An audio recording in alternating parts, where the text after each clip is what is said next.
Welcome to the June edition of North St. Paul Notes. I'm your host, Paul Anderson. Coming up in the next half hour, I'll visit with the coordinators for the Silver Lake Splash and the History Cruze car show. Hear about the plans for the 10th annual Splash fundraiser and the upcoming events for the 25th anniversary of the car show. Stay tuned, North St. Paul Notes is straight ahead.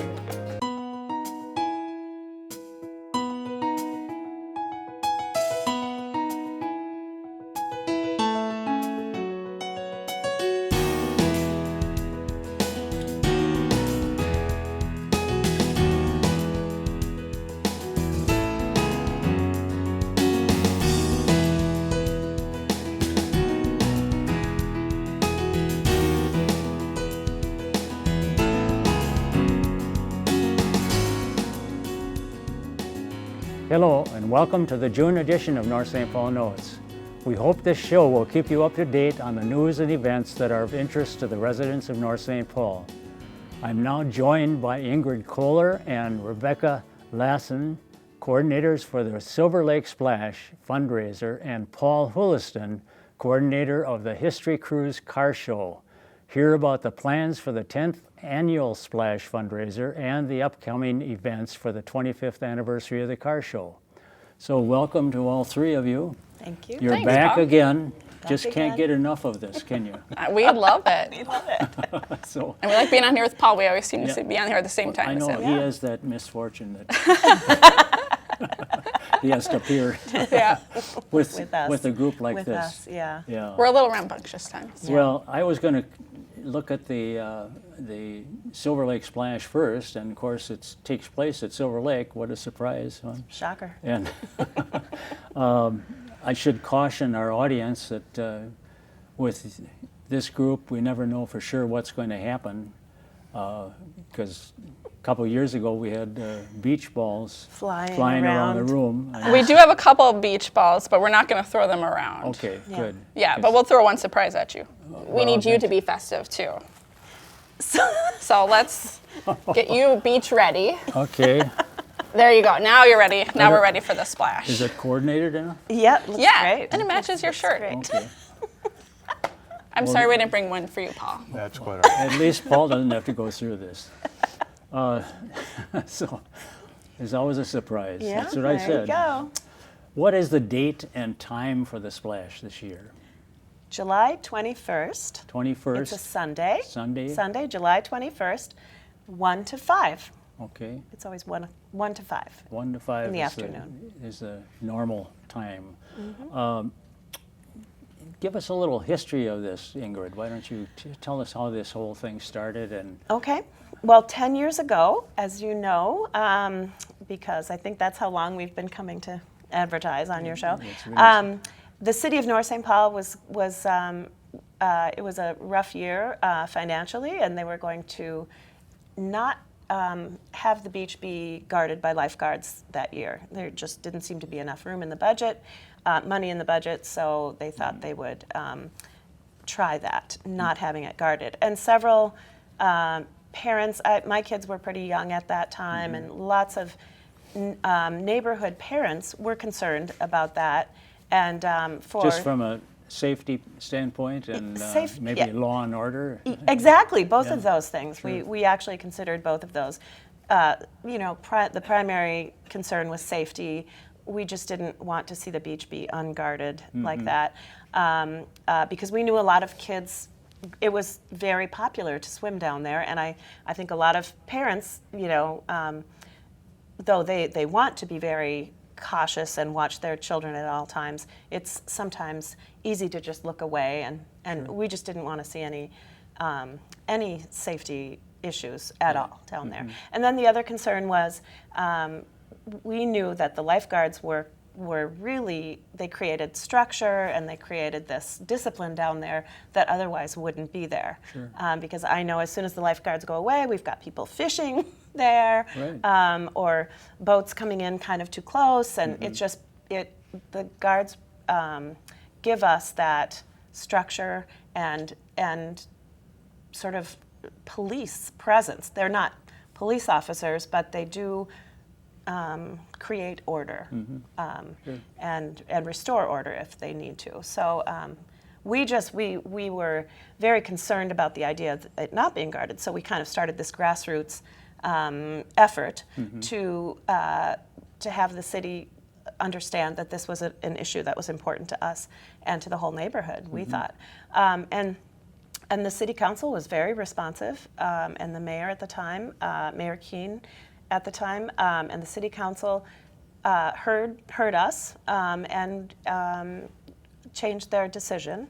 And then we just thought, well, as long as we've made kind of a big deal out of this, we got a lot of people riled up, we thought, well, what can we do to help to prevent this from happening in the future? And why not have a beach fundraiser? How hard could that be? I think I remember saying that to you, Paul, and you were with the ice cream social for so long, and you were like, "Let me tell you how hard that can be." But anyway, so this is our 10th year of raising funds, and we never raise enough money to pay for the full lifeguard. It costs at least $22,000, I think, to guard the beach all summer long. That much. And I think it's around 20 at least. But we just do what we can. And so we're always looking for donations year round from people. People tend to think of it as being a one-day event that can raise money, but if it's something that's a concern to people, they can donate all year round if they want to. There is a specific fund set aside for the keeping lifeguards at the beach. Okay. Well, yeah. It certainly you seem to gather a lot of associates in this effort, and it seems to have worked out pretty well. So. Well, and it needs a lot of people to pull it off too. I know. So I was going to ask you about that later yes. too. Yes, as you know. That's always a good question because there's never enough, I know. So, is there anything new this year? Becca, you can... Well, Ingrid had mentioned about how it takes a lot of money, so donating and getting volunteers is always a struggle for us to help keep these lifeguards on the beach.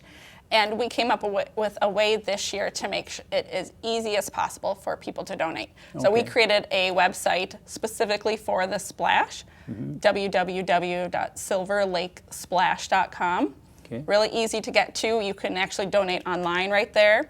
Okay. The information to send a check right to the city is right there as well. The link to volunteer so people can sign up right away. And you can even RSVP to the event this year. That just helps us track and prepare to make sure we have enough prizes and candy for all the carnival games, because those every year we seem to get closer to the end and we're like, are we going to have enough? But it's been great that we haven't ran out, which is lucky, but we've bought some stuff last minute, very last minute, to make sure we've had enough. Right.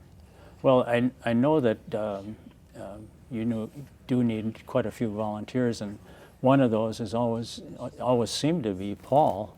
And yes. I don't know if you're going to enlist him again this year. Oh, well, we love having Paul there. He seems to know the job pretty well. So yes. I think with 25 years of experience with the car show, he knows a thing or two about directing cars and traffic. And yes, right. Yeah. That seems to be Paul's thing for us. So. And Paul has nothing else to do, so I'm probably... That's true. So we have the website's new, and then this year we're really trying to focus on the cash raffle. We have cash raffle tickets available. The Legion, through Mary, just printed these off for us. So there's only 400 tickets we're selling. So it's really great odds for you to win that $300 cash prize or the $200 cash prize as well. So you can say for sure that time is limited. I mean, you're going to run out real fast. We can run definitely fast, and though I hope to run out fast, so we don't have that many. How much are tickets? They're $5 each. And where else can we find those tickets? I know people are just anxiously asking that question at home. Yes, so you can contact any of the city member, the Silver Lake Splash Committee members, myself, Tiffany Bathurst, We have 2 new members, Sarah and Dan Morrison. They will be out around among the car show, doing things like that, selling the tickets. Christine Audi and Jackie Letmer. Yes. So those are the sure. committee members. We're out and about through the community, so you'll find us. And also you can just reach out through the website. There's a contact page on there, so if you want cash raffle tickets, just reach out to us and we'll get them to you. You said Jackie Letmer, and I thought, that name is familiar. Well, Yeah. she's a neighbor. Oh, yes, she is. She She is. lives a She is. couple. I forgot about Yes, that. that's right. Yeah. Well, besides decorating me, is there anything else new? Not too much with the games. We have all the same games this year. We have the Bounce house? the bounce house and the fire truck. We're going to have the food trucks. We're going to try to focus on getting a good variety of them. That was some of the feedback we got last year, was to get a good variety for the food trucks. We'll have vendors there as well. There was some concerns mentioned about the construction going on right there, Right. but the company has been working with us directly, and Okay, they are good. doing their effort to make sure that they said they're going to have it nice and cleaned up as much as possible for us, and make sure that they kind of move some of those projects around the Right. splash, so it's still easy to access and get to That it. area of 19th wasn't interrupted quite as much as some of the other areas, so. Right by your house. Right, exactly. So we've experienced a lot with that this year, or last year and this year too. Looking forward to all of that being finished. Yes. And then we're going to hopefully have some what's called fair hair. So kids can come and get their feathers in their hair or get it painted Crazily with color. painted. Oh, Yeah. okay. So make sure you swing by, since we're decorated you with just the lei, but we can maybe get some feathers in your hair at the that'd be splash great, or something. I would really like that. So no dunking pond this Oh, year? yeah. Oh, yes. Yeah. I'm sorry. Yeah, we have the dunk tank as well.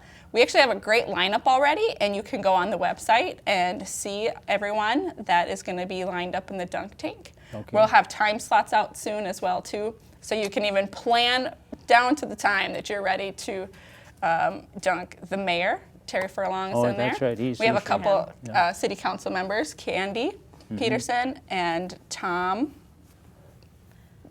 And Tom Like, Sonic. Sonic, Yes. thank you. I was Yeah. forgetting his Yeah. last name. We have a retired police officer in there from Maplewood, Okay. and one of the North High teachers as well in there too, and a couple others. Yeah, that's something I always wanted to do, but I just never got around to it. And it sounds so crowded this year, I wouldn't be able to do it anyway. We always can make room for a couple more people in the dunk tank. So Yeah, well, Yeah. you know, somebody who's working right near that is probably a possibility too, but he might not agree. Wants to do that. you know, it gets hot there, so maybe he'll need a cool off, right, Paul? Yeah. That's right too, Yeah. yeah. Well, all of workers are volunteers. You're going to say something. Yeah, didn't and I just wanted to mention the silent auction as well. Oh. The silent auction will be there, and I'm always looking for items. If anybody knows of a business in North St. Paul that's relatively new and they want to get the news out about their business, I'm always looking for items for the silent auction. You know, it's great if they're beach themed or not. You know, we've had anything from jewelry to you know, lawn chairs to whatever. My dream someday is to have a kayak or a canoe there. Probably not happening this year, but you know, something, a small bike would be fabulous. Beach items, fishing, just whatever you think would be. I'm just open to lots of suggestions and donations to the silent auction. And those will also be, we're going to post pictures of the items in advance, so people can see. We're not opening to bidding in advance, but people can see what's going to be available in the silent auction as well too. So we're really trying to centralize and make it easy for people to know what the splash is about and what's happening there through our website. Okay. And everyone working on that program are volunteers. Yes. Yes. So all the committee members are a volunteer. We're from all parts of the city. All of our kids go to different schools, or we're doing different things of that nature. So it's great to kind of pull the community from each corner. Sure. The splash itself, during the day, we need about 60 volunteers the day of. 60, okay. 60. And then there's small shifts, so if it's great if you can come work a little hour shift, and then you have the rest of the time to check out the event and explore. Spend your money. And spend your money, Yeah. yes. We need the money spent. Right, I guess so. And you always need more. We always That's a silly need more. question, but Yes. Yeah. People I to help. don't, if there ever came a day we had to turn volunteers away, I that would. would be I don't know if that day will ever come, but that think would be that's a ever good day. okay. No, I think you've answered most of the questions I was going to ask you. You asked them before I had a chance. It's like we've been on you this. It's answered almost them like before. we've done this before. I think so. You're anticipating everything. Well, we wanted to give some time to the History Cruisers car show, and Paul, you've been doing this since they started, haven't you? No, Oh, I thought you did. I'm 15 years in. 15 years Yeah. out of the 25, is that right? Yep. Okay.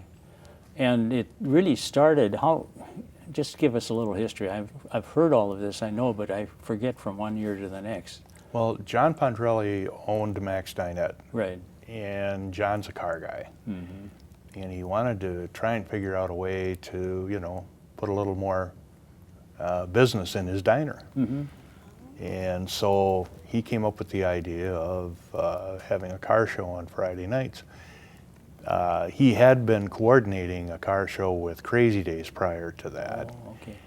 And so they set it up, and you know, I don't know, they got 30 cars or something like that. You know, and in the beginning, it was a very small type situation, but you know, it was doing what John wanted it to do, and that was filling the seats in his diner. I just, as a side, I know that I remember going into Mac's Diner during the car show, and it was just full of people. And the air conditioning was never very good in there, so it was really a hot spot. And John, And he was cooking. he was in there the whole time. So. You bet. You bet. So he was paying a penalty for starting the whole thing. So in subsequent years, it just kept growing and growing, and pretty soon, I always like to say it kind of became an event unto itself. It's Right. just, it's self-perpetuating. It just Right. keeps, you know, rolling along, and it's a tremendous amount of work. We're all volunteers. You're all volunteers, and it's quite a few. How many do you have? Well, in total, around 60. Some are retired, if you will, or inactive, but we always say that when you're in, it's like the mob, you're in for life, you know. Right. And No getting out. so they're, you know, they're always welcome to the banquets and everything, Sure. you know, but we have a lot of people, you know, that have been involved in it over the years, and like I say, some for whatever, some people just get tired of it, or, you know, Right. it gets to be too hard on them physically. It's a big undertaking, and then, you know, you're talking about 16 straight Friday nights. It's your whole summer, you Yeah, know, and yeah. it's not mandatory that people are there every week, not like me, but you know, it's a commitment. It's Sure it is. you know, especially again for, you know, a volunteer situation. 16 weeks is a long time. Well, I never could get at what your job title is, but I don't know if you've established one yet or not. Chief cook and bottle washer, Yeah. I think is, Right. you know, yeah. You do that too, huh? Yeah.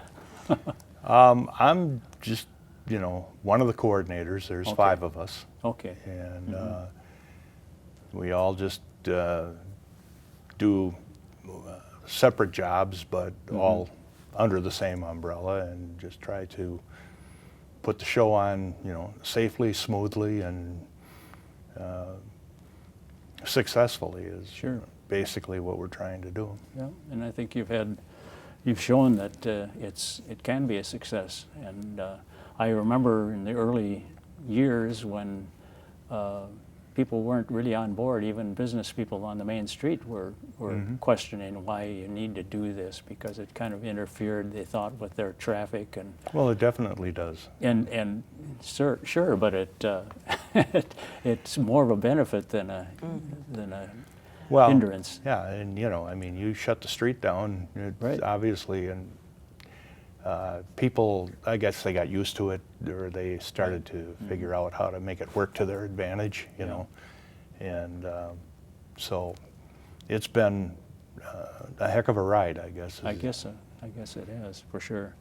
Do you get help from local businesses at all? Do you get assistance, financial or otherwise? Yeah, a lot of local businesses sponsor, and we get a lot of support from some businesses. Just go way out of their way to help us out any way they can, and but everybody pretty much does what they can do. Sure. I think it's. I don't think we've really had too many negatives over the last probably 10 years from the business community. Sure. Of course, if there is any, we like to know about it. Right. We can't react until we know if somebody's having a problem. Sure, that's right. It's kind of fun to watch the whole process, because people start coming earlier than they're supposed to, probably.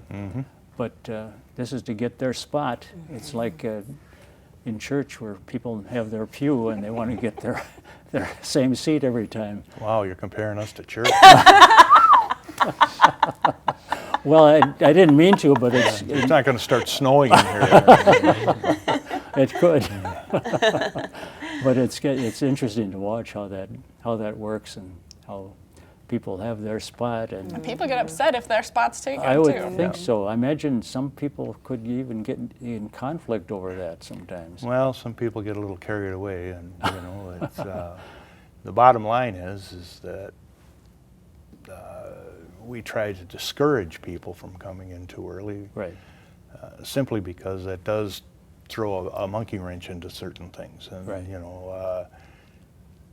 It's tough to get people sometimes to understand, that there's more than them in this universe. But and the businesses, I'm sure, are the ones who perhaps complain the most about.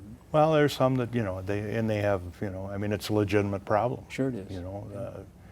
Elderly people going to get a haircut or going to the beauty parlor, they're not going to walk 2 blocks to get there because the parking spots are tied up. That's right.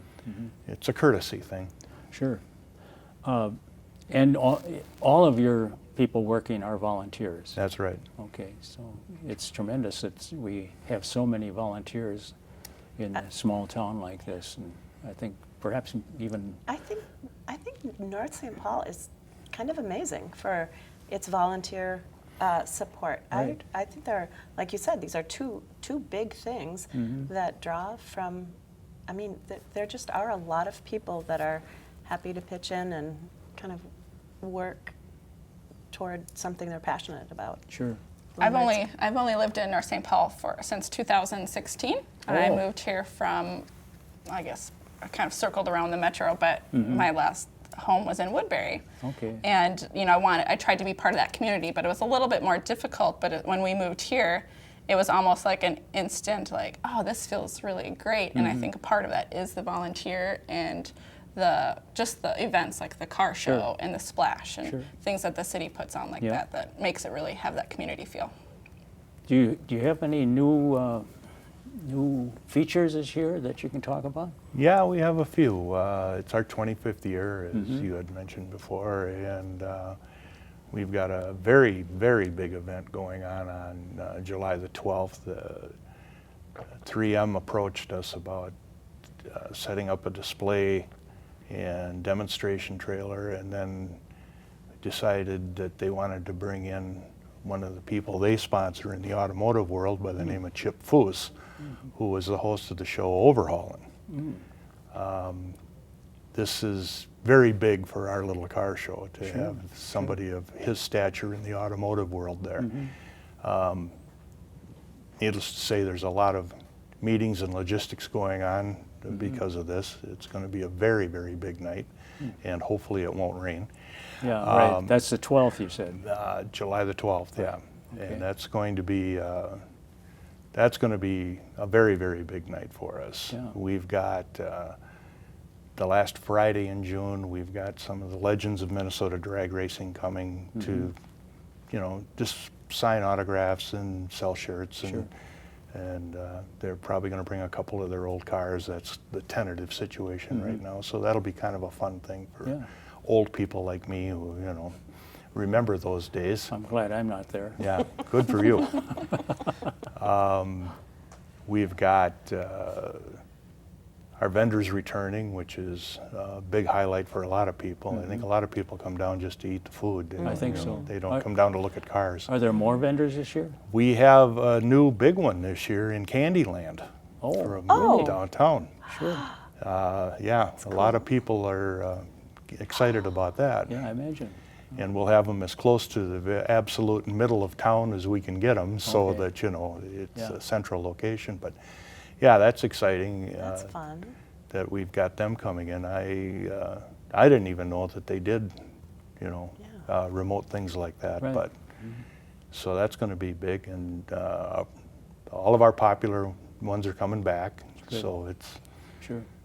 a good place to, you know, stay on your diet if you. Yeah, right.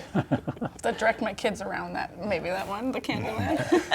So what's the oldest car you have seen?